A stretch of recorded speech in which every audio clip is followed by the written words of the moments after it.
Queridos amigos y hermanos en el Señor, que Dios les bendiga.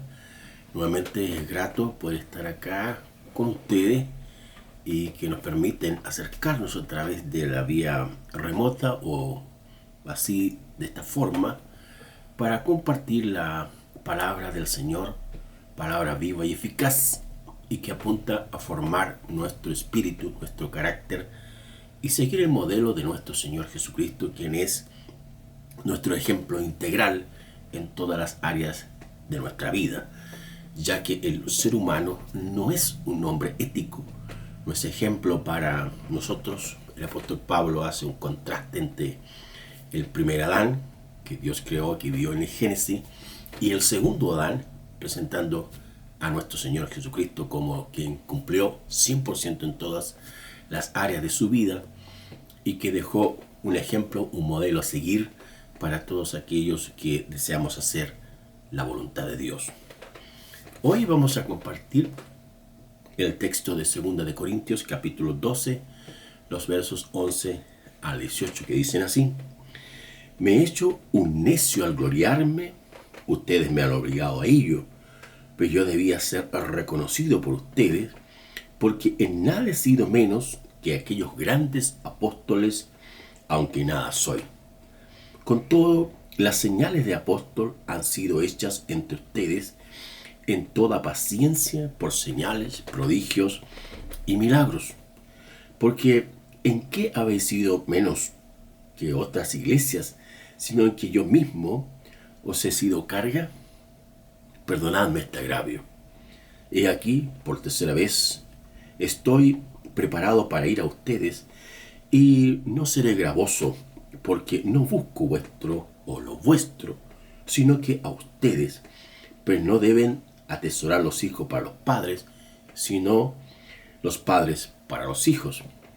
Y yo con mayor placer gustaré lo mío o gastaré lo mío, y aunque yo mismo me gaste del todo por amor a vuestras almas.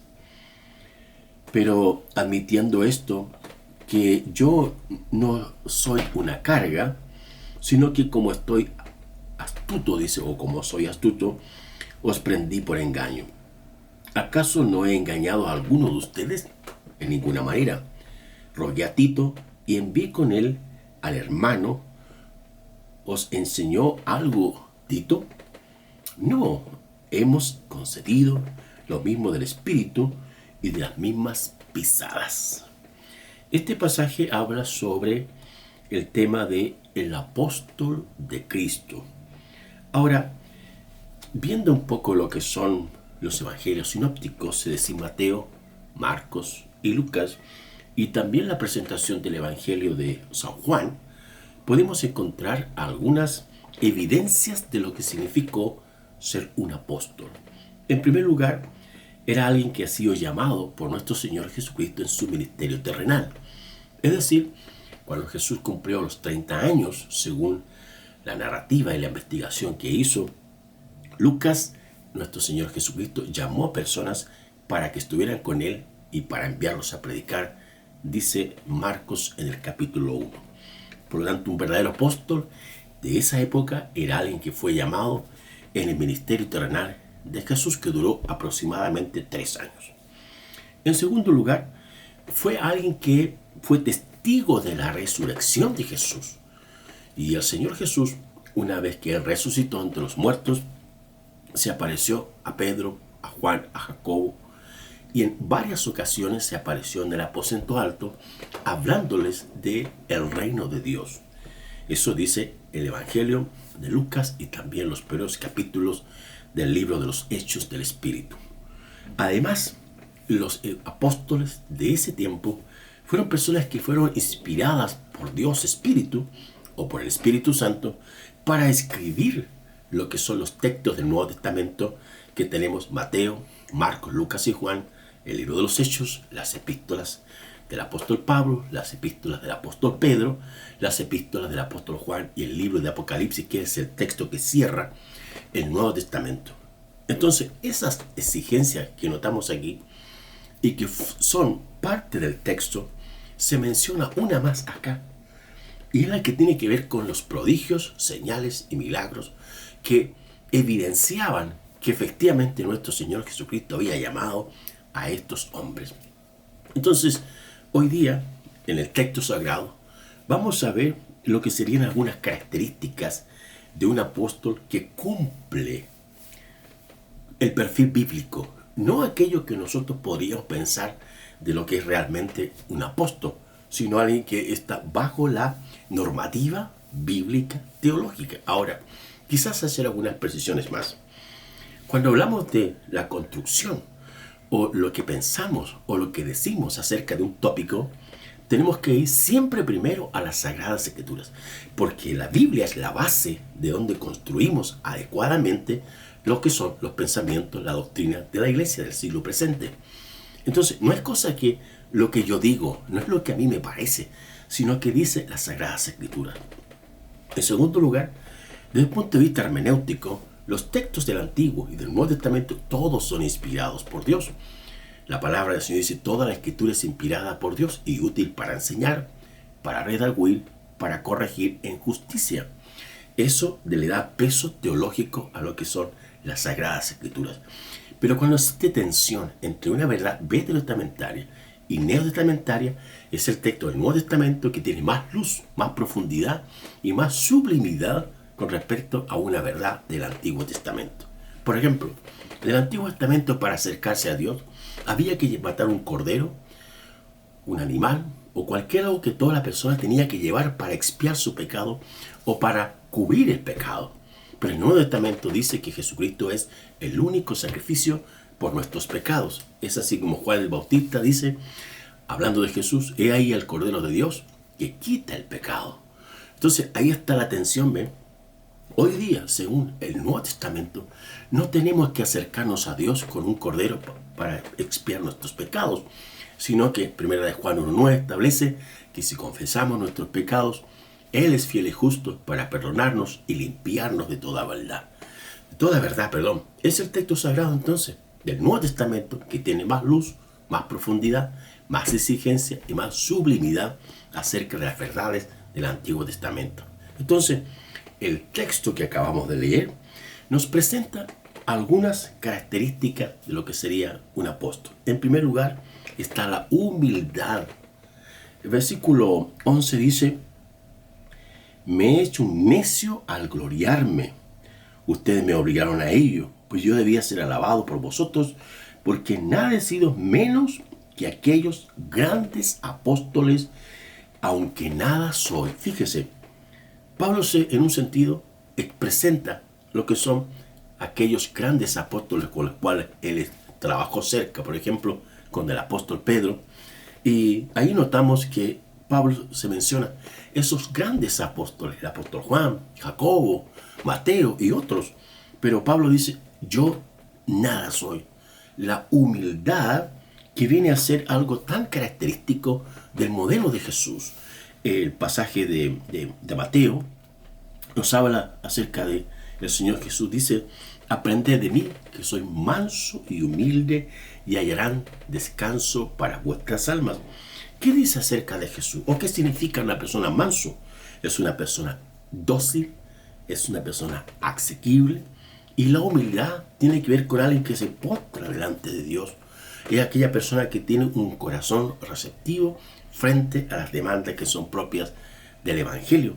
Y al mismo tiempo el texto dice: Jesús, que mi yugo es fácil y ligera mi carga. Hay muchas situaciones hoy día que pueden considerarse una carga, situaciones que son complicadas, situaciones que son difíciles de soportar, situaciones que a veces no nos dejan dormir en la noche o nos mantienen preocupados. Pero es el Señor Jesús quien dice: vengan a mí todos los que estén cansados y cargados, que yo les haré descansar. Es Jesús la persona que puede darnos el descanso. Y el apóstol Pablo habla de que él, como un hombre humilde, como un hombre sencillo, como un hombre dócil de espíritu, es una persona que representaría en ese tiempo a un verdadero apóstol. Si alguien dice que hoy día tiene un llamado de esas características, la verdad que tiene que reflejar humildad, sencillez, asequible, manso, humilde, que son las características que tanto el Señor Jesucristo presentó, como también el apóstol Pablo, que fue su seguidor incondicional. En segundo lugar, están las evidencias de poder. Aquí encontramos en muchos pasajes, y especialmente en el versículo 2, dice: con todo, las señales de apóstol han sido hechas entre vosotros en toda paciencia, por señales, prodigios y milagros. La palabra del Señor en toda la Escritura nos presenta que Dios es todopoderoso. Todopoderoso. Eso significa que Él puede intervenir en las realidades humanas, por más difíciles que éstas sean, haciendo milagros, prodigios y señales. Y cuando el Señor llamó a alguien para ejercer una tarea, ya sea el área profética, el área apostólica, el área ministerial, Dios le acompañó con estas obras de poder. El mismo Señor Jesús dice que en Mateo capítulo 4, dice que Jesús recorría todas las ciudades y aldeas, enseñando, predicando y sanando a todos los oprimidos por el diablo, porque Dios estaba con él. Entonces, Pablo habla de que las evidencias de un verdadero apóstol son aquellas que tienen que ver con las sanidades. No hablo de la medicina tradicional, no estoy hablando de los médicos, no estoy hablando de técnicas, métodos y formas de conocimiento del cuerpo humano, de la mente y del espíritu para poder llegar a ellos. No, estoy hablando de un milagro, que la palabra milagro tiene que ver con un acto de poder sobrenatural para modificar, para intervenir en alguna parte del cuerpo humano y así crear nuevos tejidos, nuevas células, interrumpir un acto defectuoso y hacer algo nuevo. Solo Dios puede hacer milagros. A veces la gente dice que Satanás hizo un milagro, pero eso no es así, porque la palabra milagro solo se le aplica a Dios. Y es el Señor quien tiene esa capacidad. Ahora, nuestro Señor Jesucristo habla específicamente de que Él es el que hace las cosas y que Él vino a deshacer las obras del diablo. Quiero leerles un pasaje ahí en Hechos, en el libro de los Hechos, donde se habla acerca de esto. Ahí en el capítulo, estoy buscándolo, Hechos 10, 38 dice así: cómo Dios ungió con el Espíritu Santo y con poder a Jesús de Nazaret, y cómo éste anduvo haciendo bienes y sanando a todos los oprimidos por el diablo, porque Dios estaba con él. Hoy día el problema del ser humano es espiritual. No es académico, no tiene que ver con cómo habla, qué idioma habla, no tiene que ver con su piel, no tiene que ver con su ropa, no tiene que ver con su intelecto, tiene que ver específicamente espiritualmente, porque en la medida que te está lejos de Dios, no sabe cómo mirar ni cómo interpretar la realidad, se dirige por la vía humana, pero cuando el hombre se encuentra con Dios, se vuelve al Señor, el Señor le abre los ojos para que de esa forma pueda llevar su vida adelante en el nombre de Jesús. Ahora, aquí se menciona que el Espíritu Santo capacitó a Jesús para que éste hubiera e hiciera las obras de Dios y sanara a todos los oprimidos por el diablo. Satanás lo único que hace es oprimir a la gente, destruir a las personas, hacer que estos se alejen de Dios y no se reencuentren con el Señor. Hoy día hay muchas personas que dicen: Dios no existe.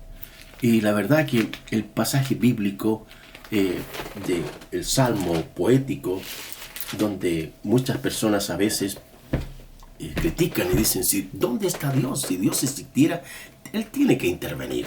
Pero miren lo que dice el Salmo 14:1, dice el necio en su corazón: no hay Dios. Alguien podría tomar la segunda frase y decir: no existe Dios, no está Dios.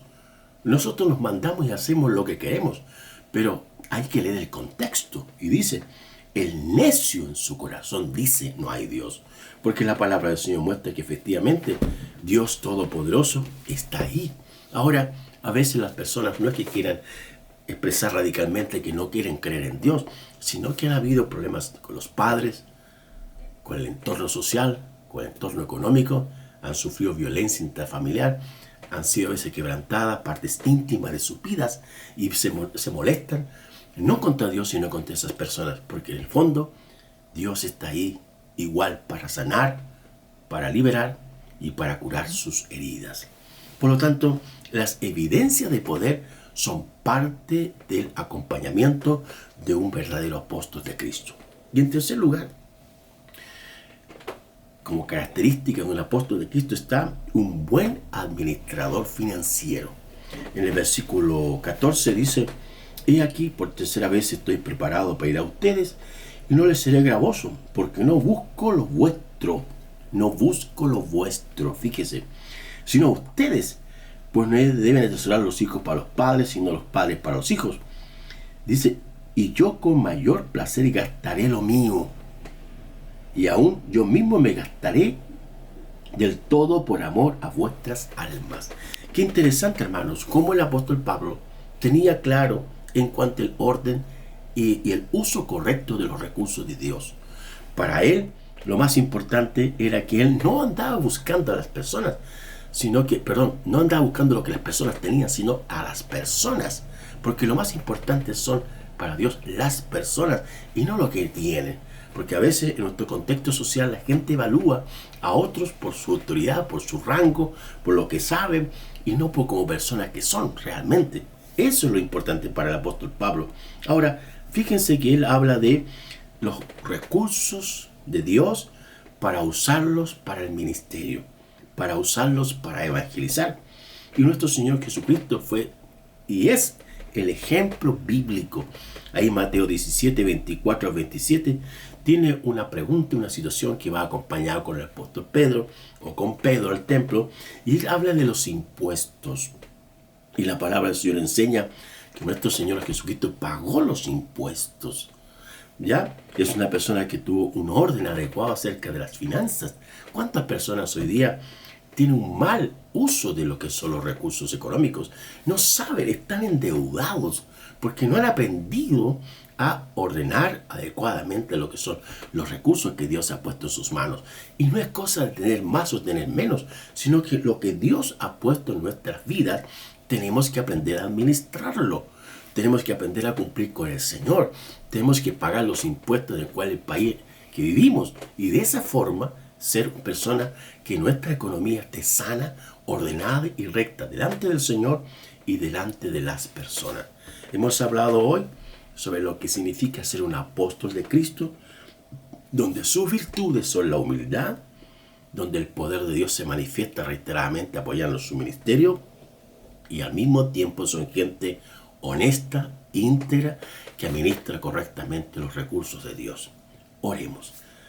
Padre bueno, te damos gracias por tu palabra. Siempre tu palabra es dulce, tu palabra es luz, tu palabra ordena nuestros pensamientos y nos enseña cómo tenemos que ser. Por eso, Padre, bendice a quienes escuchan esta palabra, este mensaje, esta enseñanza, esta instrucción, para así aprender de ti cada día y servirte ejemplarmente. En el nombre de Jesús, amén. Que Dios les bendiga. Gracias.